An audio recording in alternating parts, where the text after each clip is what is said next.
ठोसों में द्रव की विलेयता, ध्रुवीय विलेय केवल ध्रुवीय विलायक में ही घुलते हैं और अध्रुवीय विलेय केवल अध्रुवीय विलायक में घुलते हैं, क्योंकि ध्रुवीय और अध्रुवीय अणुओं के आपसी प्रभाव अलग अलग होते हैं। जैसे H2O एक ध्रुवीय विलायक है, हाइड्रोजन ऑक्साइड एक ध्रुवीय विलायक है, यह केवल ध्रुवीय विलेय को ही घोलता है, जबकि NaCl सोडियम क्लोराइड, बेंजीन या ईथर अध्रुवीय विलायक है, अतः ये अध्रुवीय विलायक को घोलता है। अब बात आती है विघटन की। जब किसी विलेय को विलायक में घोला जाता है तब उसका कुछ भाग घुल जाता है, जिससे विलयन की सांद्रता बढ़ जाती है। इस प्रक्रिया को विघटन कहते हैं। इसके बाद क्रिस्टलीकरण। जब किसी विलयन में विलेय के अणु आपस में मिलकर ठोस अणु बना लेते हैं और वो विलयन में इकट्ठे हो जाते हैं, तब क्रिस्टलीकरण होता है। क्रिस्टलीकरण 3 चरणों में होता है।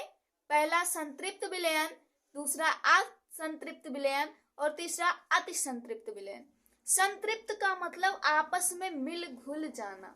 आपको पता है कि संतृप्त में ही संतृप्त का आंसर आ रहा है, संतृप्त शब्द में ही संतृप्त का अर्थ आ रहा है, संतृप्त का अनुवाद हो रहा है।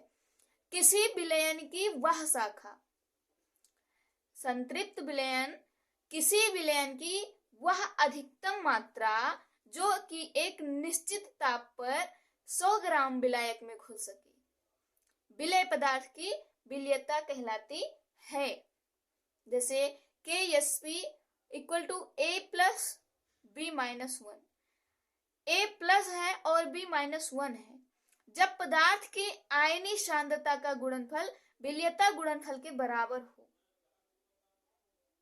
जब पदार्थ के आयनीय सांद्रता का गुणनफल KSP किसके बराबर हो, विलेयता A प्लस B माइनस 1 गुणनफल के बराबर हो।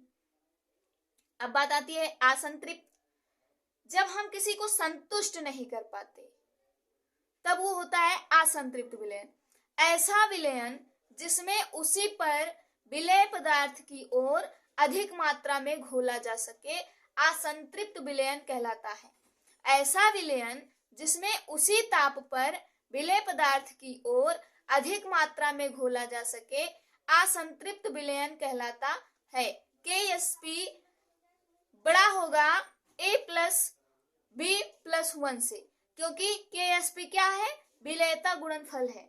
जो विलेयता बनता है, जो विलेय और विलायक का घोल होता है, वो विलेयता होता है, और विलेयता गुणनफल क्या होता है, असंतृप्त विलयन में बड़ा हो जाता है और विलेय विलायक छोटा रह जाता है।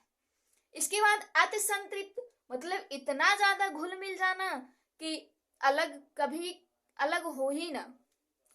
अतिसंतृप्त विलयन वह विलयन जिसमें एक निश्चित ताप पर उस विलयन की संतृप्त अवस्था के लिए आवश्यक मात्रा से अधिक मात्रा में, वह विलयन जिसमें एक निश्चित ताप पर उस विलयन की संतृप्त अवस्था मतलब विलयन की जो घुलन मिल की शक्ति है वो थोड़ी बहुत हो संतृप्त के तरीके, और आवश्यक मात्रा से अधिक मात्रा में विलेय पदार्थ उपस्थित हो, अतिसंतृप्त विलयन कहलाता है।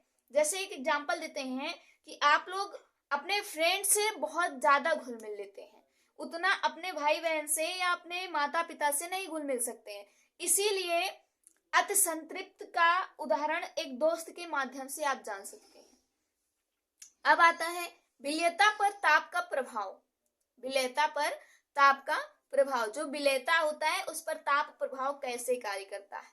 तो ताप का जो प्रभाव है वो 2 प्रकार से होता है, ऊष्माक्षेपी और ऊष्माशोषी। पहला ऊष्माशोषी है, दूसरा ऊष्माक्षेपी है। ठोसों की विलेयता, जो ठोस होते हैं उनकी जो विलेयता है उस पर ताप का बहुत बड़ा प्रभाव पड़ता है, काफी प्रभाव होता है। यदि अभिक्रिया ऊष्माशोषी होगी तो ताप बढ़ाने पर अभिक्रिया अग्र दिशा में चलती है। अगर ठोस ऊष्माशोषी होगा, अगर जो ठोस है उसकी जो अभिक्रिया है अगर वो ऊष्मा शोषी होगी तब ताप बढ़ाने पर वो आगे की दिशा में चलेगी, क्योंकि ठोस की विलेयता पर ताप का कोई प्रभाव नहीं पड़ता है। ताप का कोई भी प्रभाव ठोस अवस्था में ठोस की विलेयता पर नहीं पड़ता है, इसलिए क्या होगी, ऊष्मा शोषी होगी तो वो और आगे बढ़ती चली जाएगी ताप पाने के बाद। लेकिन ऊष्मा क्षेपी होगी तब जब किसी गैस को द्रव में घोला जाता है तो ऊष्मा मुक्त हो जाती है। अतः गैसों की द्रव में विलेयता ऊष्मा क्षेपी अभिक्रिया होती है।